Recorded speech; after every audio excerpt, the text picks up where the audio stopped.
हॅलो, आयुष्यमान प्रभाकर घाटे, प्रभाकर घाटे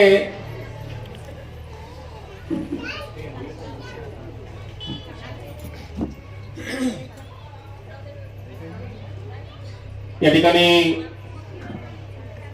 सर्वांनी हात जोडावा। पूजनीय भिक्खू संघाच्या हस्ते या ठिकाणी महाकारुणिक तथागत भगवान बुद्ध बोधिसत्व डॉक्टर बाबासाहेब आंबेडकर यांच्या प्रतिमेचं या ठिकाणी पुष्प धूप दीपाने या ठिकाणी पूजन झालेलं आहे। सर्वांनी हात जोडून मी म्हणतो त्याप्रमाणे सर्वांनी बोलावं। अरहं सम्मा संबुद्धो, अरहं सम्मा संबुद्धो, भगवान् बुद्धं भगवन्तं अभिवादेमि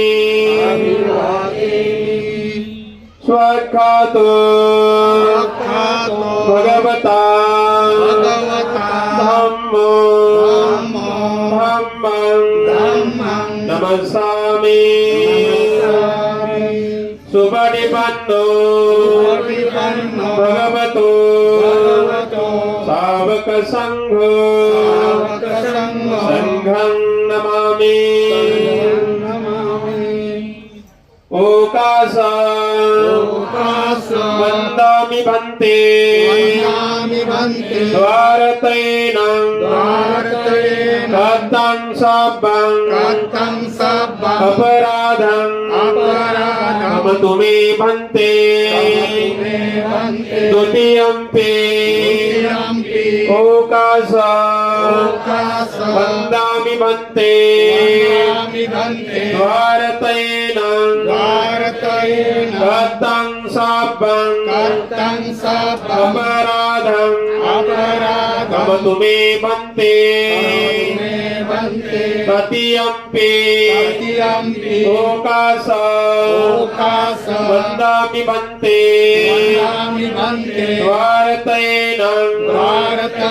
कथं सब्बं अपराधं नमतु मे भन्ते। ओकासा अहं भन्ते शरणेन सह पंचशीलं धम्मं याचामि अनुग्रहं कृत्वा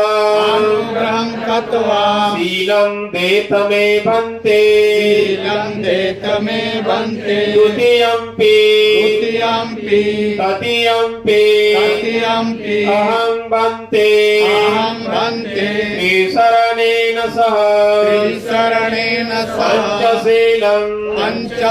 धम्मं याचामि अनुग्रहं कृत्वा शीलं देत मे भन्ते।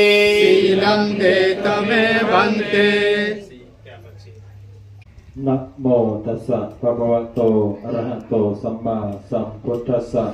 นะโมตัสสะภะคะวะโตอะระหะโตสัมมาสัมพุทธัสสะนะโมตัสสะภะคะวะโตอะระหะโตสัมมาสัมพุทธัสสะ नमो तस्सा भगवतो अरहतो सम्मा संबुद्धस्सा। नमो तस्सा भगवतो अरहतो सम्मा संबुद्धस्सा। नमो तस्सा भगवतो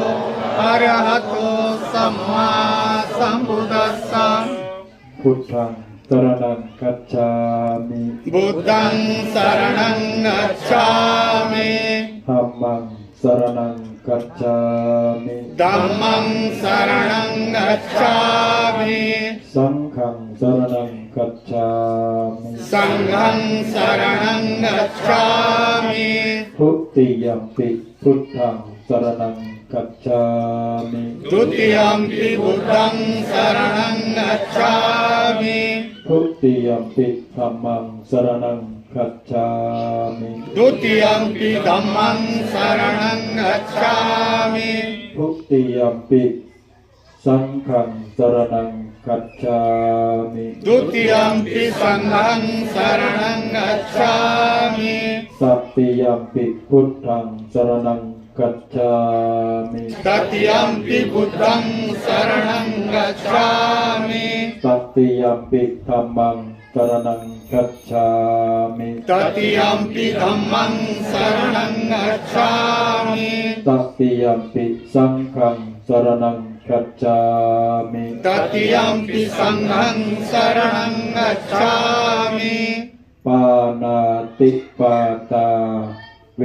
รมณีสิกขาปะทังสมาธิยามิ ปานาติปาตาเว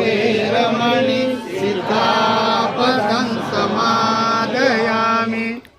อทินนาทานาเวรมณีสิกขาปะทังสมาธิยามิ อดินนาทานาเวรมณีสิกขาปะทังสมาดยามิ กาเมสุมิจฉาจาราเวรมณีสิกขาปะทังสมาธิยามิ กาเมสุมิจฉาจาราเวรมณีสิกขาปะทังสมาดยามิ มุสาวาทาเวรมณีสิกขาปะทังสมาธิยามิ มุสาวาทาเวรมณีสิกขาปะทังสมาดยามิ สุราเมรยะมัชฌะปะมาทัฏฐานาเวรมณีสิกขาปะทังสมาธิยามิ สุราเมรยมัจจปมาทฐานะเวรมณีสิกขาปะทังสมาดยามิ อิมานิปัญจสิกขาปทานิสีเรนะสุขติงยันติ สา สีเรนะโภคะสัมปทาสีเรนะนิพุติงยันติตัสมาสีรังวิโสทัพเย บุตตังนามามิธัมมังนามามิสังฆังนามามิ